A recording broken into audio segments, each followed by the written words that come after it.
Magandang araw po sa inyong lahat mga kababayan at welcome back dito po sa PNR at ito nga mga karibin natin na Gomez bumaliktad. Nako, mahiya ka naman sa kaban ng bayan. Ayan mga kababayan, at Erwin Tulfo bida-bida sa Senado. Yan, patungkol po riyan ang ating aalamin at bibigyan ng komento ngayong araw na ito. Pero bago pong lahat, kung bago ka pa lang at di pa po nakapag-subscribe sa ating munting channel, please don't forget to subscribe at palike na rin po ng video ito. Maraming salamat po. At eto na nga, simulan na po natin to.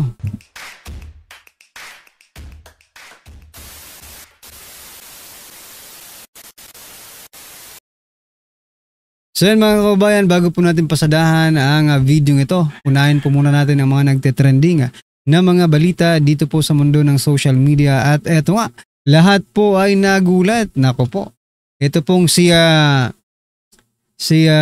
Congressman Richard Gomez kumontra kay Mayor Magalong. Ito po ay patungkol sa pag-iimbestiga dito po sa flood control project. Ayon po dito, sabi po ni Congressman Richard Gomez, maybe it's time to fix your own house before... Ito pong sabi, ulitin ko po maybe it's time to fix your own house first before pointing fingers at others. Mahiya ka naman. Ang pinatutunghayan po niya ay si Baguio City Mayor Benjamin Magalong na kung saan siya po ay may hawak na mga ebidensya patungkol po dito sa mga flood control project anomalies na ito. Sabi po dito sa mga nag-comment, no? Bakit ka naman magagalit, Congressman Richard Gomez, kung wala ka namang ginagawang masama, di ba? Ngayon tuloy maghihinala ang taong bayan sa iyong mga aksyon. Dati naman okay naman ito, di ba? Anti-corruption naman itong si Gomez, pero bakit ngayon, di ba? Pero bakit ngayon nag-iba na ang ihip ng hangin?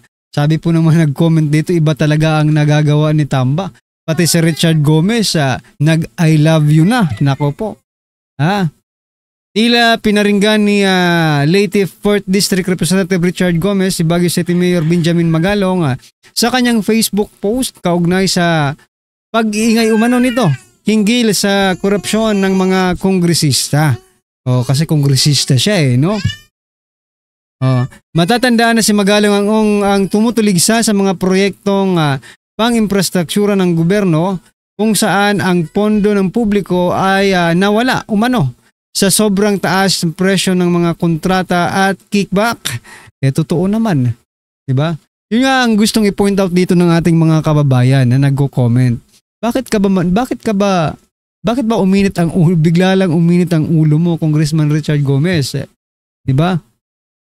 Pera at kaban ng bayan ang pinag-uusapan dito, at hindi lang basta-basta pera mga kababayan, billions ang pinag-uusapan dito, tapos ikaw tumutugligsa ka sa pag-iimbestiga ng mga bilyones na ito na ampaw naman ang mga ginagawang flood control projects, di ba?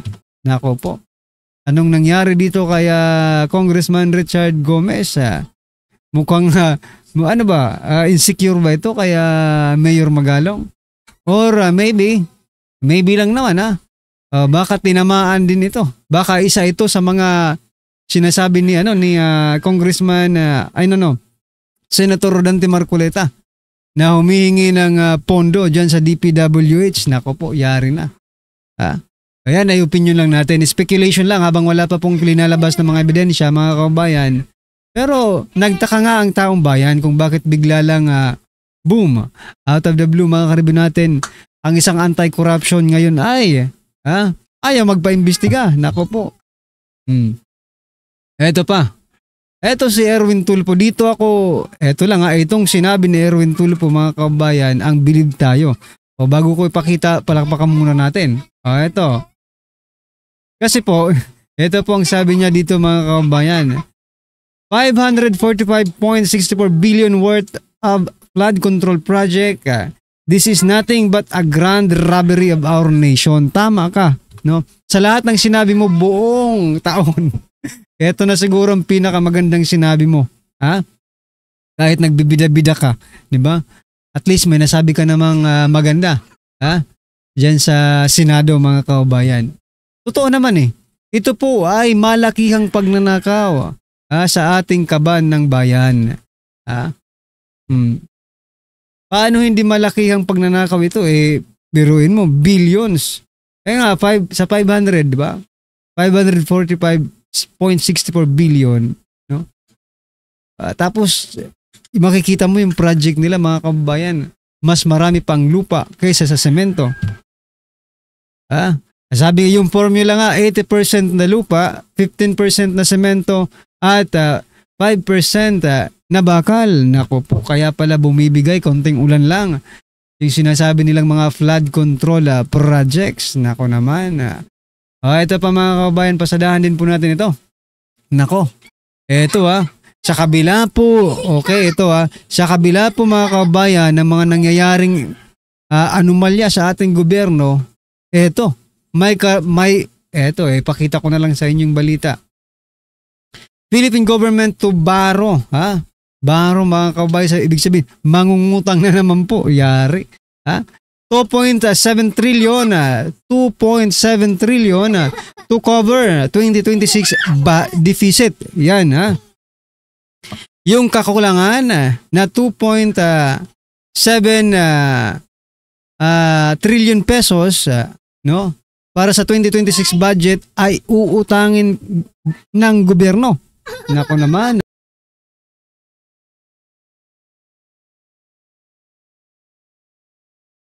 Sabi po dito sa balita, the government is expected to borrow around 2.7 trillion to finance the anticipated fiscal deficit of 1.6 trillion for 2026 national budget.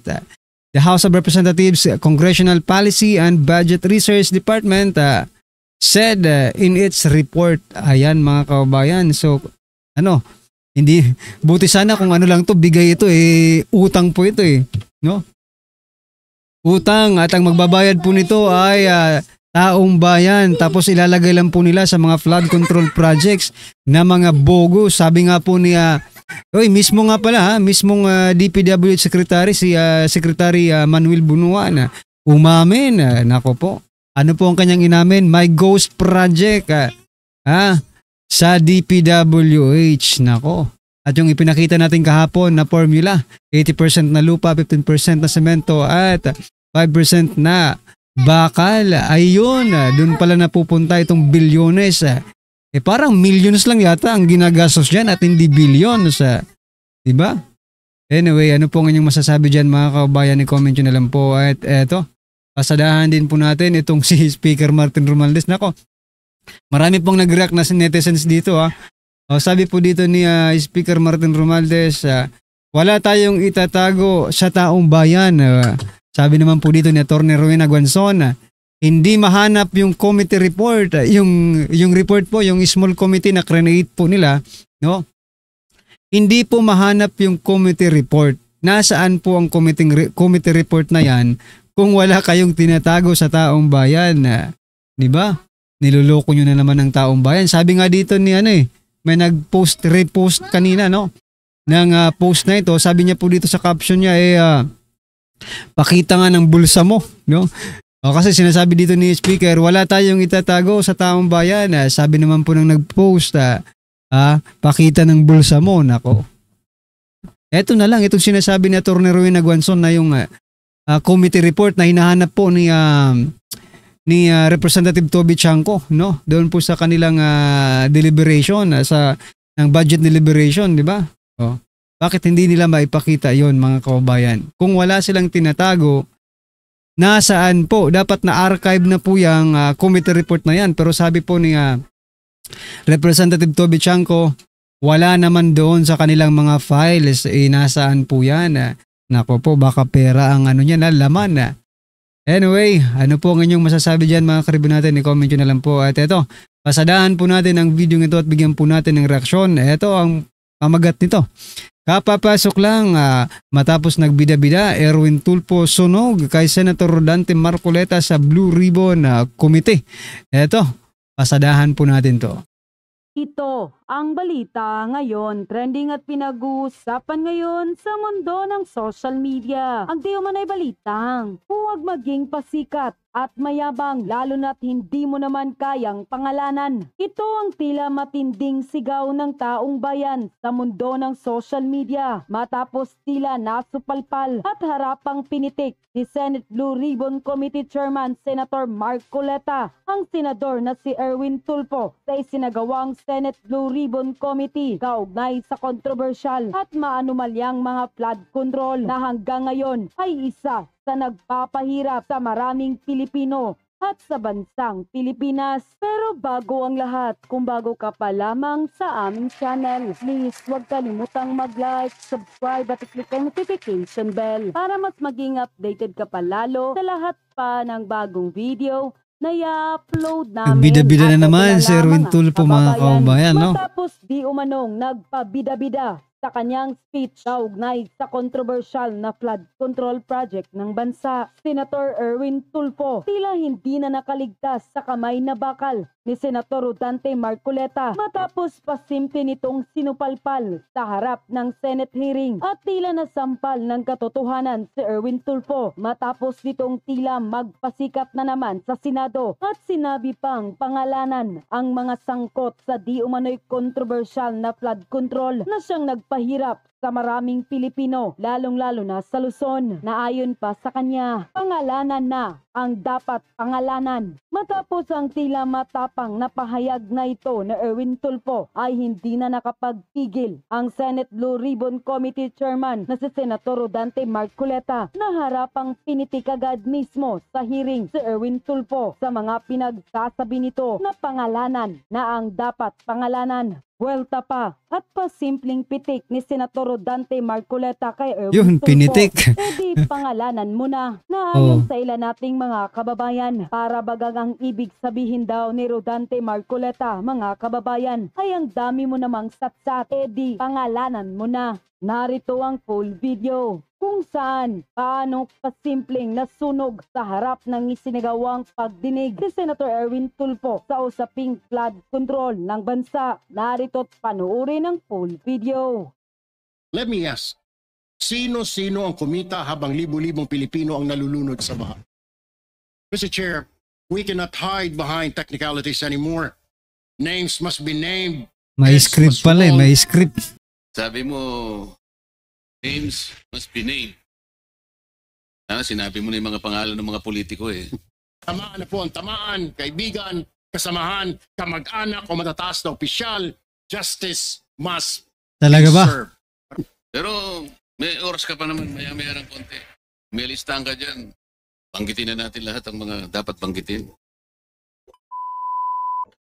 Continue with Senator Erwin Tulfo. 2 minutes. Thank you, Mr. Chair. Thank you. 545.64 billion pesos of flood control. This is nothing less than a grand robbery of our nation.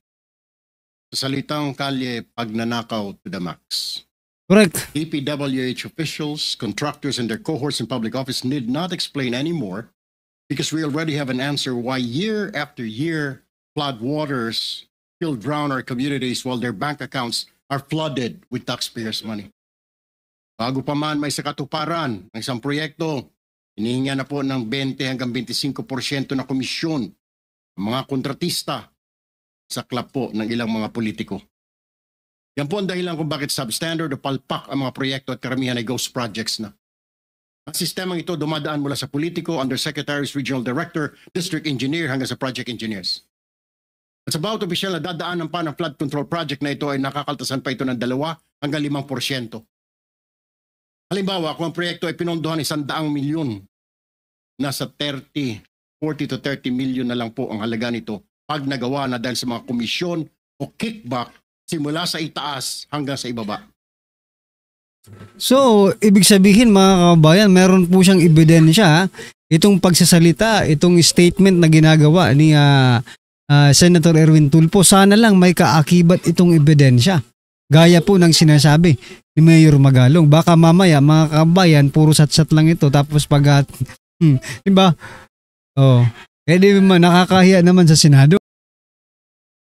At kadalasan ay ghost project na lang ang flood control. Let me ask, sino-sino ang kumita habang libo-libong Pilipino ang nalulunod sa baha? Hindi namin Mr. alam. Chair, we cannot hide behind technicalities anymore. Sino daw? Names must be named, heads must roll. The Filipino people are tired of endless excuses and lies. Ayan na naman while sa corruption continues heads to must roll thrive. eh. Ilan sa mga government projects ng DPWH ay sila mismo ang gumagawa o tumitira nito na kung tawagin nila ay in-house construction. At ang resulta ng in-house construction Nako ito ay po. ghost projects nga. Yun. Ilan kasi sa mga opisyal dyan ay mga kontratista o di kaya mga construction company. Ito ang dahilan kung bakit napakaraming mga bilyonaryo at bilyonarya sa DPWH na nagmamayari ng eroplano, daan-daang milyong halaga ng mansyon sa mamahaling subdivision sa Metro Manila. May kasama pa pong kasino. At kapag natalo sa kasino o sa sabong, hindi niya nararamdaman kahit milyon ang talong. This committee, Mr. Chair, must not only expose the truth, but also ensure that those guilty are punished, whether they are past or present officials, contractors or protectors in higher office. Kung may nakinabang dito, hindi po ang bayan, kundi ang mga magnanakaw sa pamahalaan. And today, this Blue Ribbon Committee, Mr. Chair, shall make sure that this is the day of reckoning. Tamaan na po ang tamaan, kaibigan, kasamahan, kamag-anak o matataas na opisyal. Justice must be served. Maraming salamat, Mr. Chair. Thank you, Senator Erwin. Sabi mo, names must be named. Sana sinabi mo na yung mga pangalan ng mga politiko eh. Pero may oras ka pa naman, maya-maya ng konti. May listahan ka dyan. Banggitin na natin lahat ang mga dapat banggitin. May now recognize Senator J.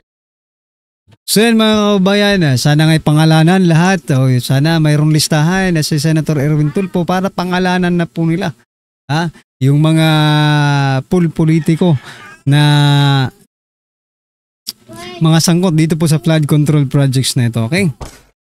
Anyway mga karibin natin, ano po ang inyong opinion, reaction patungkol po sa video ito? I-comment nyo na lang po sa baba para at least alam po ng ating mga kababayan ng inyong opinion. Maraming salamat po. Please don't forget to like the video. Maraming salamat po.